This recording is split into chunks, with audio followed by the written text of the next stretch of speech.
Hello friends, your most welcome in legal chamber. और हम CPC की इस सीरीज़ में आज पढ़ेंगे ऑर्डर 32। बहुत ही शॉर्ट में समझने की कोशिश करेंगे। ऑर्डर 32 किन चीज़ों के बारे में बात करता है।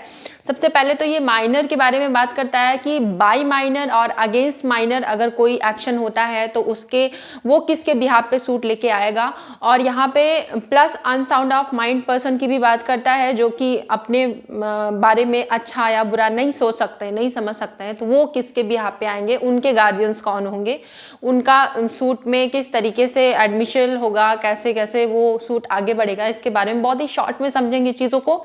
तो फ्रेंड्स, सबसे पहले समझ लेते हैं कि माइनर कौन होता है। तो हमारा जो इंडियन मेजॉरिटी एक्ट है वो बताता है कि माइनर जो बिलो 18 ईयर्स ऑफ एज होते हैं वो माइनर माने जाएंगे। और अनसाउंडनेस ऑफ पर्सन जो होंगे बाई नेचर, बाई बर्थ हो सकते हैं वो, और बाई मेडिकल रीज़न या कुछ भी ऐसा हो सकता है। बट जब भी ये कॉज ऑफ एक्शन अरोज हुआ उस टाइम पे वो अनसाउंड माइंड के ही पोजीशन में थे।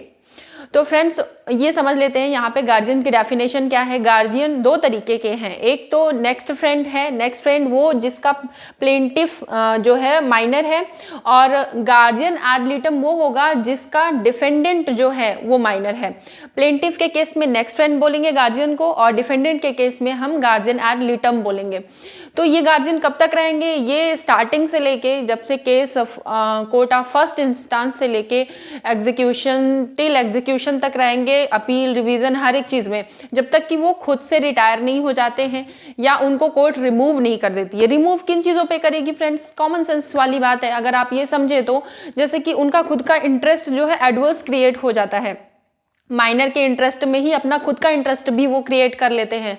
और बहुत, जैसे कि माइनर ने क्लेम किया हुआ है 50 और 60 लाख की प्रॉपर्टी उसको मिलने वाली है, उसमें वो अपना भी इंटरेस्ट क्रिएट कर देते हैं कि 1 और 2 लाख गया था या हाफ एन लाख वो खुद उसमें से अचीव करेंगे, और दूसरी पार्टी से मिलके कोर्ट को गुमराह करने की कोशिश की जाती है। तो इसके बिहाफ पे कभी भी जब भी गार्जियन एडवर्स इंटरेस्ट क्रिएट करता है तो उस रीज़न से कभी भी कोर्ट केस को सेट असाइड नहीं करेगी कोर्ट कभी भी केस को, क्योंकि वो माइनर के इंटरेस्ट के अगेंस्ट हो जाएगा। तो यहाँ पे कुछ चीज़ें बताई गई हैं कि कौन कौन सी एलिजिबिलिटीज़ क्या है गार्जियन के अपॉइंटमेंट की। तो सबसे पहले तो वो साउंड माइंड का होना चाहिए, उसके बाद वो मेजर होना चाहिए, फिर उसका एडवर्स इंटरेस्ट नहीं होना चाहिए, वो अपोजिट पार्टी का नहीं होना चाहिए, और जो गार्जियन है उस जिसके लिए वो गार्जियन बनने जा रहा है उसका कोई और गार्जियन नहीं होना चाहिए, जैसे कि नेचुरल गार्जियन वगैरह होते हैं। और गार्जियन एड लिटम के केस में एकदम ये फंडामेंटली क्लियर कर दिया गया है कि उसका कंसेंट जो है वो राइटिंग में लिया जाएगा। तो यहाँ पे फ्रेंड्स आगे ये भी बताया गया है इसी ऑर्डर में कि माइनर के बिहाफ पे कोई भी कॉम्प्रोमाइज़ नहीं करी जाएगी, गार्जियन के थ्रू कोई भी अग्रीमेंट नहीं किया जाएगा जो कि माइनर के इंटरेस्ट के अगेंस्ट हो। बट यहाँ पे दो एक्सेप्शंस भी दे दिए गए हैं कि अगर वो जो पर्सन है वो मैनेजर है हिंदू अनडिवाइडेड फैमिली का, या फिर वो पेरेंट है, क्योंकि पेरेंट अच्छा समझ सकता है, सोच सकता है। माँ बाप सबसे best god we can say that, वो उनसे बेहतर हमारे बारे में अच्छा और कोई सोच भी नहीं सकता है। तो कोर्ट इस बात को मान के चलती है कि अगर वो एक्चुअल पेरेंट है तो वो अच्छा ही सोचेंगे, अच्छा ही समझेंगे। तो दो एक्सेप्शंस यहाँ पे रख दिए गए हैं। लेकिन उसके बाद में एक वो भी दे दिया गया कि वो रिटायरमेंट, गार्जियन जो है वो रिटायर कब हो सकते हैं?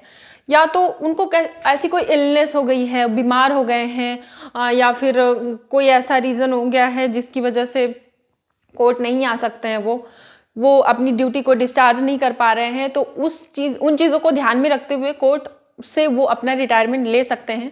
लेकिन रिटायरमेंट लेने के लिए उनको दूसरा गार्जियन भी कोर्ट को सजेस्ट करना पड़ेगा कि ठीक है, मेरे बिहाफ पे आप इनको गार्जियन रख सकते हैं, या कोर्ट फिर खुद से अपॉइंट करेगी, तब तक के लिए सूट को स्टे रखा जाएगा। ये प्रोसीजर है बेसिकली। उसके बाद में फ्रेंड्स रिमूवल की बात की गई कि कौन कौन से केसेस हैं जिनमें इनको रिमूव किया जा सकता है। तो रिमूवल के केसेस तो पहले तो एडवर्स इंटरेस्ट हो गया, दूसरा कि जो गार्जियन है वो इंडिया में रहता ही नहीं, वो बाहर चला गया, या फिर तीसरा ऐसा कोई रीज़न कि कोर्ट को ऐसा लग रहा है कि पार्टी जो है वो गार्जियन जो है वो अपनी ड्यूटी डिस्चार्ज नहीं कर पा रहा है। तो कुछ ऐसे रीजंस हैं जिनकी वजह से, या फिर मान लो जो माइनर है वो अटेन कर लेता है मेजॉरिटी को और उसके बाद में उसको लगता है कि नहीं, उसको किसी गार्जियन की ज़रूरत नहीं है, he is well sufficient to know what is wrong और राइट फॉर हिज और हर, तो वो वहाँ से ऐसे रिमूवल किया जा सकता है। और फ्रेंड्स उसके बाद अगर वो on attaining of majority minor can set aside the suit, अगर उसको ऐसा लगता है कि ये जो सूट था ये अनरीजनेबल था, नॉन जस्टिफिएबल था, इसका कोई मतलब नहीं था, एज अ डिफेंडेंट और एज अ प्लेंटिफ दोनों के बिहाफ पे वो सूट को स्ट्रक ऑफ करवा सकता है, रेपिड्यूएट करवा सकता है, और उसके पास ये सारे राइट्स दिए गए हैं, क्योंकि उसके बाद में कोर्ट ऐसा मानती है on attaining majority a person can think a best about themselves.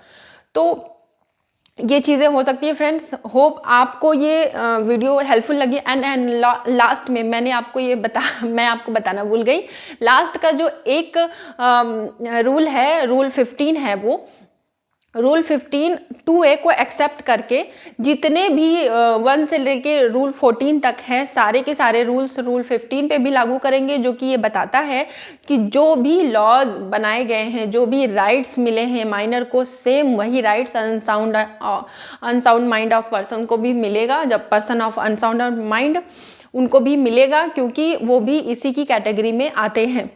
तो फ्रेंड्स होप आपको ये वीडियो पसंद आई होगी, आपको इन्फॉर्मेशन अच्छी लगी होगी। अगर आपको पसंद आई हो तो please like, share and subscribe for more. And next video के लिए आप मुझे सजेस्ट कर सकते हैं कमेंट बॉक्स में, और please stay tuned. Bye bye.